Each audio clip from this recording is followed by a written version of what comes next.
আমি 2010 সালে লন্ডন থেকে লয়ে এলএলবি, এলএলএম এবং পিএইচডি কমপ্লিট করে দেশে আসার পর থেকেই মূলত আমাদের যে মূল আসন কুমিল্লা 1, দাউদকান্দি এবং মেঘনা, সে আসনে দীর্ঘদিন যাবৎ কাজ করছি। এই দাউদকান্দি আসনে আমার বাবা 4বার সংসদ সদস্য হয়েছে এবং এই এলাকায় তিনি মন্ত্রী হয়ে তিনি দাউদকান্দির ইতিহাসে সর্বকালের সেরা কাজ করেছেন এবং যত উন্নয়নগুলো এখনো আমরা দেখতে পাচ্ছি সকল কিছু তার আমলে করা। 15 বছর কোনো উন্নয়নের সে ধরনের কোনো কিছু আমরা দেখি নাই, মেরামতো হয়। তা আমি যেহেতু এই এলাকারই সন্তান, তো সেক্ষেত্রে আমি আমাদের যেই নেতাকর্মীরা রয়েছেন, ছাত্রদল, যুবদল, অন্যান্য অঙ্গ সংগঠন, বিএনপি, সকলের সাথে কিন্তু 2010 সাল থেকে কাজ করছি।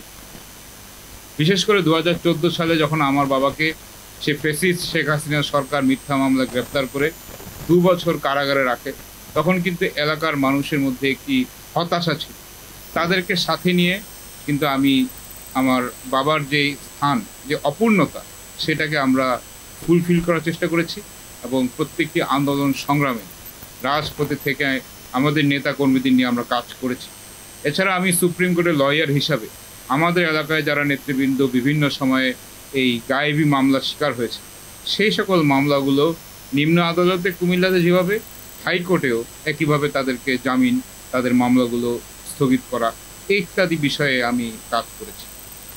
তো যেহেতু তৃণমূলের সাথে সরাসরিভাবে আমার যোগাযোগ রয়েছে এবং আমি ইতিমধ্যে কাজ করছি, এবং বিশেষ করে যদি আমরা ধরি 2023 সালে যখন আমার বাবা অসুস্থ হয়ে পড়েন স্ট্রোক জনিত কারণে, তিনি দীর্ঘদিন অসুস্থ ছিলেন, সেই সময়েও এই 2024-এর 5ই আগস্ট পর্যন্ত যত আন্দোলন সংগ্রামগুলো হয়েছে সেগুলো আমি আমাদের নেতাকর্মীদেরকে পাশে নিয়ে আমরা কাজ করেছি। তাই আগামী দিনে আমিও একজন কুমিল্লা 1 আসনের একজন প্রার্থী হিসাবে মনোনয়ন চাইব। আমার দল বিএনপি যদি আমার বাবাকে নমিনেশন দেয়, আমি আমাদের নেতাকর্মী নিয়ে বাবার পক্ষে কাজ করব। আর যদি তিনি কোনো কারণে নির্বাচন করতে না পারেন, তাহলে আমি সেই এলাকায় মনোনয়ন চাইব এবং দল যদি আমাকে মনোনয়ন দেয়, আমি যেই পরিমাণ কাজ গত 15 বছর করেছি, আমার বিশ্বাস দলকে আমরা এই আসন উপহার দিতে পারব। আপনারা জানেন যে আমার বাবা ঢাকা বিশ্ববিদ্যালয়ের শিক্ষক ছিলেন। আমার জন্মের পর থেকে আমরা দেখতে পাচ্ছি যে তিনি রাজনীতির সাথে জড়িত। একদিকে তিনি ঢাকা বিশ্ববিদ্যালয়ের ভূতত্ত্ব বিভাগের প্রফেসর ছিলেন, অন্য দিক দিয়ে আবার বিএনপির রাজনীতিতে এরশাদের সরকারের সময় থেকে সরাসরি তিনি রাজনীতিতে আছেন। সেক্ষেত্রে একজন শিক্ষক হিসাবে তিনি যখন 91 সালে পদত্যাগ করে নির্বাচন করলেন, করে তিনি কিন্তু শিক্ষা ব্যবস্থার যে উন্নয়ন তিনি সাধন করার চেষ্টা করেছেন। তার মধ্যে একটা গিল্টিনেস ছিল যে আমি শিক্ষকতা ছেড়ে আমি রাজনীতি এসেছি। তিনি এসে কিন্তু দাউদকান্দিতে 2টি কলেজ তিনি প্রতিষ্ঠা করেন, 3টি হাই স্কুল, মাদ্রাসা, এছাড়া বিভিন্ন ক্ষেত্রে শিক্ষা ব্যবস্থায় তিনি অবদান রেখেছেন।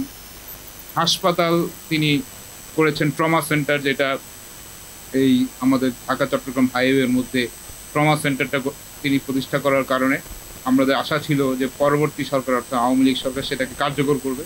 কার্যকর করে না। যদি কার্যকর করতো তাহলে কিন্তু এই যে রোড অ্যাক্সিডেন্টের কারণে যাদের অনেক ধরনের সমস্যা হয়, তারা কিন্তু কষ্ট করে আর ঢাকা মেডিকেল কলেজ বা পঙ্গু হাসপাতালে যাওয়া লাগতো না। এছাড়া এই যে তিনি আরেকটা জিনিস তিনি করেছেন, সেটা হচ্ছে যে আমাদের একটা অঞ্চলে বর্ষার সময় পানি জমিনে থেকে, সেখানে তিনি একটি উদ্ভাবনা করেছিলেন, প্লাবন ভূমিতে মৎস্য চাষ। এবং সেই উদ্ভাবনার জন্য আমার বাবা কিন্তু বিএনপি ক্ষমতা থাকার সময় গোল্ড মেডেল পেয়েছেন, এবং সেই প্লাবন ভূমিতে মৎস্য চাষের যে উদ্ভাবনের পর থেকে এখনও সেই এলাকাগুলোতে এই মৎস্য চাষ হচ্ছে, এবং অত্র এলাকার যারা সাধারণ মানুষ, খেটে খাওয়া মানুষ, তারা কিন্তু মৎস্য চাষের মাধ্যমে তারা আর্থিকভাবে উপকৃত হচ্ছে। তো সার্বিকভাবে আমার বাবা তিনি রাজনীতিতে এসে এই যে দাউদকান্দির যে বিশাল উন্নয়ন করেছেন, তার থেকে আমার মধ্যে একটি চিন্তাধারা এসেছে যে যদি সুযোগ হয় একইভাবে এলাকার মানুষের পাশে থেকে কাজ করা। আরেকটা বিষয়, তিনি 2001-2006 স্বাস্থ্য সেক্টরে এমন কোনো দাউদকান্দির গ্রাম নাই যেখানে একজন বা দুজনকে তিনি চাকরি দেন। অনেকে এখনও এই চাকরির কারণে তারা আর্থিকভাবে স্বাবলম্বী হয়ে এলাকায় তারা সুন্দরভাবে বসবাস করছে। তো এই সকল বিষয়গুলো আসলে আমাকে ইন্সপায়ার করেছে রাজনীতিতে আসা, এবং একইভাবে আমি যদি সুযোগ পাই জনগণের পক্ষে থেকে আমাদের মানুষের কল্যাণে আমি কাজ করব। স্বপ্ন হচ্ছে একটি এমন দাউদকান্দিতে বা মেঘনা যেই আসনই আমাদের যেটা আসলে যেই ভীষণ আমাদের নেতা জনাব তারেক রহমান দেখছেন ৩১ দফার উপর ভিত্তি করে যে রাষ্ট্র মেরামতের সংস্কার যেই কর্মসূচি দিয়েছে, এই যে আমরা যেই আমাদের নেতা তারেক রহমানের যেই সমৃদ্ধ যে চিন্তা, এটাকে যদি আমরা আমাদের এলাকায় বাস্তবায়ন করতে পারি তাহলে কিন্তু বেকার সমস্যার সমাধান হবে। তিনি বলেছেন যে যারা বেকার তারা ১ বছর পর্যন্ত যদি বিএনপি ক্ষমতায় আসে তাদেরকে ভাতা দেওয়া হবে। তারপরে বিভিন্ন ধরনের ভোকেশনাল কাজ করে বেকারদেরকে আমরা বিভিন্ন ট্রেনিং দিতে পারি। তারপরে এই যে স্বাস্থ্য ক্ষেত্রে যে দেশের যেই চরম দুরবস্থা, যদি সুযোগ হয় তাহলে ফ্রি চিকিৎসার ব্যবস্থা করা, বা এমন কোনো অর্গানাইজেশন বা প্রতিষ্ঠান সৃষ্টি করা যেখানে মানুষ সাধারণ যে নিয়মে ফি দিয়ে চিকিৎসা নেয় তার বিপরীতে গিয়ে বিনামূল্যে যদি চিকিৎসার ব্যবস্থা করা সম্ভব হয়, এই ধরনের কর্মসূচিগুলো যদি আমরা করতে পারি। এছাড়া শিক্ষাক্ষেত্রে যে এই যে গতানুগতিক শিক্ষা ব্যবস্থা বাংলাদেশে, যে আপনারা দেখলেন যে কিছুদিন আগে এইচএসসি পরীক্ষায় যেভাবে ছাত্রছাত্রীর ফেল করার যেই ইতিহাস হলো, একদম মানে যেটা আমরা আসলে কখনোই আমরা এটা আশা করি না। দেখেন গত ১৫ বছর যে সকল শিক্ষা প্রতিষ্ঠান 98% পাস করেছে তারা দেখা গেলো 22% পাস করেছে, অর্থাৎ ১৫ বছরে শুধুমাত্র নামমাত্র পড়াশোনা এবং নকলের যেই মহা উৎসব হয়েছে সেটা কিন্তু আমরা কেউ আমাদের কাছে কাম্য না। এবং দেখেছেন আপনারা যে খাতাগুলোকে একদম হালকাভাবে দেখে জাস্ট খাতার মধ্যে যা লিখে দিল, কোনো রকমে রেজাল্ট ভালো করার একটা প্রবণতা, এই মাধ্যমে কিন্তু আসলে শিক্ষা ব্যবস্থার কোনো উন্নয়ন হয় না। এবং এই সরকার চেষ্টা করছে, এবং এই সরকার নকলমুক্ত পরিবেশে পরীক্ষার ব্যবস্থা করেছে। আমরা যখন ক্ষমতা ছিলাম আমরা কিন্তু এই নকলমুক্ত শিক্ষা ব্যবস্থা আমরা চালু করেছিলাম, যেটা ১৫ বছর হয়নি।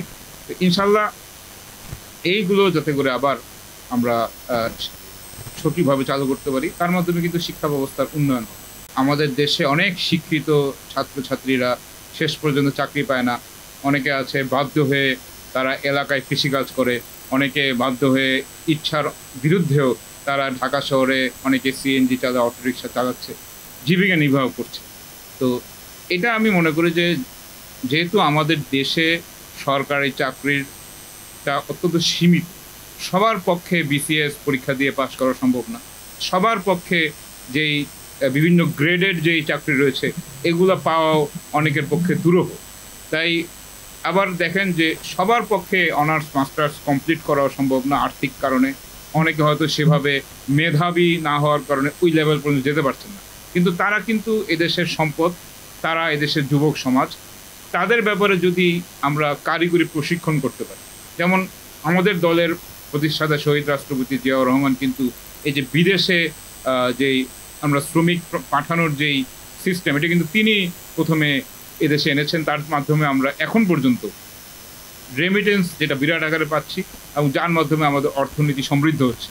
আমরা যদি কারিগরি ট্রেনিংগুলো এদেশে রাখতে পারি, যার মাধ্যমে যদি কেউ বিদেশে গিয়ে কাজ করতে চায়, বিভিন্ন দেশ থেকে যেমন অনেক শ্রমিক নেওয়া হয়, সেই সকল কাজগুলো যেমন স্কিল জব, সেগুলো যদি আমরা ট্রেনিং সেন্টারগুলো আমরা রাষ্ট্রীয়ভাবে আমরা পৃষ্ঠপোষকতা করে যদি ট্রেনিং সেন্টারগুলো করি, সেখানে সেই সকল দেশের রিকোয়ারমেন্ট অনুযায়ী কী ট্রেনিং দিতে হবে এগুলো যদি আমরা পাই, সেভাবে ট্রেনিং পরে তারা কিন্তু বিদেশে গিয়ে সেখানে সরাসরি কাজ করতে পারছে। অনেকে আছে সেখানে গিয়ে জানেই না যে তাকে কি কাজ করতে হবে, ওখানে আবার ট্রেনিং নিতে হয়, তাহলে সে প্রথম দিন থেকে তার বেতন পাচ্ছে না, তার মাধ্যমে কিন্তু তার পরিবার বাংলাদেশে ডিপেন্ড করছে। তো এগুলো আমরা দেওয়ার চেষ্টা করব। দ্বিতীয়ত হচ্ছে দেশে যারা বিভিন্ন কলকারখানা, বিভিন্ন সেক্টর, কম্পিউটার, বিভিন্ন জায়গায় কিন্তু কারিগরি কাজ রয়েছে, যেমন বিভিন্ন ওয়ার্কশপ, এসব জায়গায় যদি কারিগরি শিক্ষাগুলো যেগুলো আমরা চালু করার যদি থাকে, তাহলে কিন্তু যারা মেধা অনুযায়ী চাকরি পাবে, যাদের পক্ষে ক্যাপেবল লোক তারা চাকরি পাচ্ছে, সাথে সাথে যারা পারছে না তারা অন্যান্য কাজে লেগে যাচ্ছে, এবং তাহলে কিন্তু সকলেই কিন্তু কর্মমুখী হচ্ছে। তাহলে কিন্তু বেকার সমস্যাটা আস্তে আস্তে আমরা সেখান থেকে বেরিয়ে আসতে পারছি। এই বিষয়গুলো আমার বিশ্বাস যদি জনগণের ভোটে বিএনপি ক্ষমতায় আসে, আমরা ৩১ দফায় কিন্তু এগুলো অনেক বিষয় আছে যে যারা বেকার থাকবে তাদের ১ বছর পর্যন্ত ভাতা দেওয়ার প্ল্যানিং আছে। এরপরে এই যে যারা যুব সমাজের জন্য তাদের সাথে আলোচনার ভিত্তিতে একটা সুন্দর যুব কল্যাণ আমাদের কর্মসূচি থাকবে, যার মাধ্যমে যুবকরা এদেশের মানুষের ভাগ্যের উন্নয়নে কাজ করতে পারে। এই সকল বিষয় অবশ্যই আমরা করব যদি জনগণের ভোট আমরা পেয়ে রাষ্ট্র ক্ষমতায় আসি। আমরা মনে করি যে এদেশে অনেকেই আছেন যারা চান যে এদেশে ইনভেস্ট করে বিভিন্ন বড় ধরনের ইন্ডাস্ট্রি, কলকারখানা, ইনফ্রাস্ট্রাকচার তৈরি করে। তো যদি আমরা ক্ষমতায় আসি, আমরা অবশ্যই প্রাইভেট সেক্টর যারা এগুলোতে ইনভেস্ট করতে চান তাদের সুযোগ করে দেব, এবং তারা যখন ইন্ডাস্ট্রি করবেন তখনও কিন্তু লোক সমাগম লাগবে, লোকবল লাগবে। এই যে আমরা যদি ট্রেনিং সেন্টার করি, এরা কিন্তু ঠিকই এখানে ট্রেনিং নিয়ে আমাদের দেশে তারা কাজ করতে পারে। আমাদের যারা স্কিল লোক তারা যদি বিদেশে যায়, তাহলে যেটা বললেন বিদেশের উন্নয়ন হয়, আমাদের দেশের কিন্তু উপকার হচ্ছে না। তাই এরকম বড় বড় ফ্যাক্টরি, এরকম ইনফ্রাস্ট্রাকচার, এরকম বড় বড় এখনও অনেক বড় বড় কোম্পানি রয়েছে যারা এদেশে বিভিন্ন কলকারখানা গড়ে তুলে এদেশ থেকে তারা অনেক কিছুই বিদেশে রপ্তানি করে এদেশেও তারা রেমিটেন্স আনছে। এই ধরনের যদি সুযোগ সরকার যদি মনে করে, এগুলো তারা এই ধরনের রাষ্ট্রের অর্থায়ন প্লাস প্রাইভেটাইজেশন মিলে এই ধরনের আমরা বিভিন্ন উন্নত কর্মকাণ্ড বা বিভিন্ন ধরনের কারখানা আমরা গড়ে তুলতে পারি, যেখানে সাধারণ যারা আমাদের খেটে খাওয়া মানুষ, যারা যুব সমাজ, তারাও এখানে কাজ করতে পারে, এবং সেইভাবে কিন্তু আস্তে আস্তে আমাদের অর্থনীতিটাও উন্নত হয় এবং আমরাও কিন্তু ইন্ডাস্ট্রিয়ালাইজড দেশ হিসাবে প্রতিষ্ঠিত হতে পারি। রাজনীতি করতে গেলে সমালোচক থাকে, আপনি যত ভালো কাজ করেন না কেন কেউ না কেউ আপনার বিরোধিতা করবে। রাজনৈতিক প্রতিপক্ষ থাকবে যারা আপনার ভালো কাজগুলো থেকেও কিছু খারাপ কাজ বার করার চেষ্টা করবে, আপনাকে সমালোচনা করবে।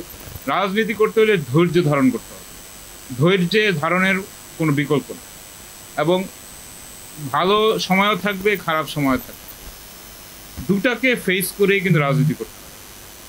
রাজনীতি মানে এই না সবসময় ভালো একটা সুসময় থাকবে, আমাকে মানুষ গ্রহণ করবে।